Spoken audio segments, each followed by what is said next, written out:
NKP news में आपका हार्दिक स्वागत है। मैं अभी क्रांति सेना के राष्ट्रीय अध्यक्ष भारत सिंह यादव से मुरारी बापू ने जो भगवान श्री कृष्ण के बारे में अभद्र टिप्पणी की है उस संबंध में मैं आपसे कुछ जानकारी देना चाह रहा हूँ। कृपया आप बताएं। मुरारी बापू जी क्या उस समय पैदा हुए थे या उनके साथ खेले बड़े हुए हैं कि उनको इन बातों का मालूम है, क्योंकि ये चीज़ें कभी हमने ना वेदों में पढ़ी है, नहीं कभी कहीं इन चीज़ों का उल्लेख सामने आया है, ना किसी अन्य बाबाओं ने हमें बताया है। और इस टिप्पणी जो उनने अभद्र टिप्पणी की है, इससे यादव समाज में तो रोष है ही, लेकिन हिंदुओं में भी काफ़ी रोष है। ऐसे बाबाओं को जेल भेजना चाहिए, इनके खिलाफ FIR होना चाहिए। एक बात और मैं इसमें कहना चाहूँगा कि जैसे अयोध्या में राम जी का मामला था तो लोगों में बहुत आक्रोश था हिंदुओं में, लेकिन इसमें उनका आक्रोश नहीं दिख रहा है। क्या भगवानों को भी हिंदुओं ने बांट दिया है? ऐसा नहीं करना चाहिए। हमारे हिंदू समाज को इकट्ठा होकर इन पाखंडी बाबाओं को, इस तरह की अपराध जो अभद्र टिप्पणियां करते हैं, गलत संदेश दे रहे हैं समाज को, उनको जेल भेजने का काम करना चाहिए। और प्रशासन से भी मैं अपील करूंगा कि इनके खिलाफ सख्त से सख्त कार्रवाई की जाए, जिस तरह से राम रहीम और आसाराम बापू के साथ किया है। हाँ बोलिए। इसमें हमारी बुंदेलखंड सेना में हर समाज के लोग हैं, हिंदू हैं, मुस्लिम हैं, सिख हैं, ईसाई हैं। सभी लोगों का यही मानना है कि ये जो बाबा जी कर रहे हैं बहुत गलत कर रहे हैं, और इसके लिए हम लोगों को जो भी आंदोलन या जो भी संघर्ष करना पड़ेगा हम लोग इसमें करेंगे। मैं आपका हार्दिक स्वागत है।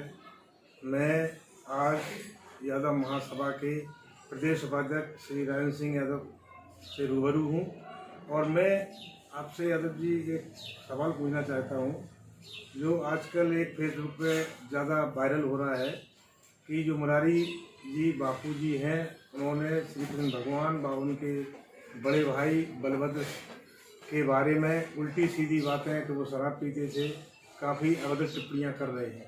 उस संबंध में हम निरंतर देख रहे हैं जितने बाबा मतलब हुए हैं, चाहे वो आसाराम बापू हों, चाहे राम रहीम हों या अन्य जो आज जेलों में हैं। मुरारी बापू का भी अब लग रहा है समय आ गया और इनका भी बचा हुआ कार्यकाल अब जेल में जाना चाहिए। ये गुजरात से हैं, इसलिए इनके दिमाग थोड़े ज़्यादा खराब हैं। कृष्ण भगवान जिसको कि संसार में यदि सब कहीं पे भी किसी भगवान को पूजा जाता है या किसी इंसान को ही मैं कह रहा मान लो हम लोगों के पूर्वज हैं, वंशज हैं, पूजा जाता है तो वो श्री कृष्ण है जिसको पूरे संसार में पूजा जाता है। बाकी लोगों को तो जैसे शंकर जी हैं उत्तर में पूजे जाते हैं, दक्षिण में द्वारका जी में पूजे जाते हैं, वैष्णो देवी हैं पहाड़ पे पूजी जाती हैं, या मतलब कोई भगवान कहीं है तो कोई कहीं है। हिंदुस्तान में ही इन लोगों का पूरे हिंदुस्तान में ही वर्चस्व नहीं है, लेकिन एक कृष्ण भगवान ऐसे हैं जिनको सारे संसार में पूजा जाता है। और उनके बारे में तमाम तरह की ये मतलब कुविचार लोगों ने प्रस्तुत किए हैं। जिस तरह रासलीला में मुरारी बापू अपने यहाँ वो डांस करवाते हैं, बालाओं का नृत्य करवाते हैं, हमें लग रहा है जैसे कवि सम्मेलन करवाते हैं। अब बापू बुढ़ापे में सटिया गए और उनका स्थान सीधा सीधा जेल होना चाहिए। और जिस तरह की बात कर रहे हैं इस तरह से कहीं ना कहीं कोई अगर सिरफिरे के दिमाग में चढ़ गया तो बापू का स्थान कहीं का कहीं पहुंच जाएगा। मुरारी बापू का बड़ा सम्मान था, लोग बाग सम्मान करते थे। जब भागवत जिस कृष्ण भगवान की भागवत सुना के आज वो कहीं से कहीं पहुंचे हैं, आज उन्हीं कृष्ण भगवान के बारे में वो बुरा बोलने लगे हैं और अल्लाह अकबर के बारे में ज़्यादा अच्छा बोलने लगे। मैं नहीं कहता हूं कि अल्लाह खराब है, यीशु खराब है, लेकिन जिसके बारे में आप जिस धर्म के हैं आप उस धर्म को छोड़ के दूसरे के बारे में कर रहे हैं, आपको कितना ज्ञान है?